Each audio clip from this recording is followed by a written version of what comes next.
आजच्या आपल्याच गोष्टीचे नाव आहे टेडी बेअर आणि बर्फाचा पुतळा. आज आपली गोष्ट आहे जर्मनीत मध्ये राहणाऱ्या जिजा नावाच्या छोट्या गोड मुलीची. बरं का मित्रांनो, आपल्या या छोट्याशा जिजाकडे भरपूर खेळणी होती.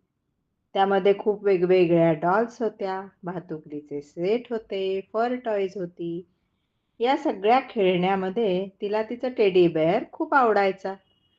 जिजाने त्याचे नाव काय ठेवले होते? त्याचे नाव ठेवले होते गोलू. जिजा कुठेही बाहेर जाताना नेहमी गोलूला बरोबर घेऊन जायची. विंटर सीझन चालू झालेला होता. बाहेर भरपूर बर्फ पडत होता. एकदा जिजा आणि तिच्या छोट्या मित्रांनी बाहेर बर्फात खेळायला जायचे ठरवले. जिजा सर्व तयारी करून बाहेर पडली. तिच्याबरोबर तिचा आवडता गोलू सुद्धा होताच. सारी बच्चे कंपनी बर्फामध्ये भरपूर खेळले.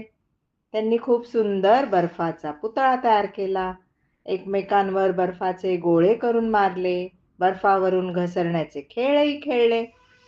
मस्त खेळून जिजा घरी आली.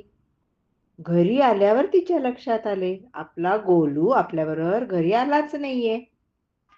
ती खूप उदास झाली. विचार करायला लागली की माझा गोलू कुठे विसरला असेल.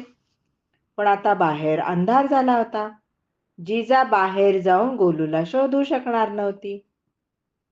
दुसरा दिवस उजाडताच जिजा आणि तिचे मित्र गोलूला शोधायला बाहेर पडले आणि जिथे त्यांनी बर्फाचा पुतळा तयार केला होता तिथे ते पोहोचले. त्यांनी पाहिले की पुतळ्याच्या शेजारी गोलू होता, पण पूर्ण रात्रभर गोलूवर सुद्धा बर्फवर्षाव झाला होता. त्यामुळे बर्फाच्या मोठ्या पुतळ्याजवळ त्याचे एक बेबी म्हणजे जिजाचा गोलू तयार झाला होता. जिजाने आपला गोलू धावत जाऊन उचलून घेतला आणि त्याला थंडी वाजू नये म्हणून शालीमध्ये घट्ट गुंडाळून घेतला.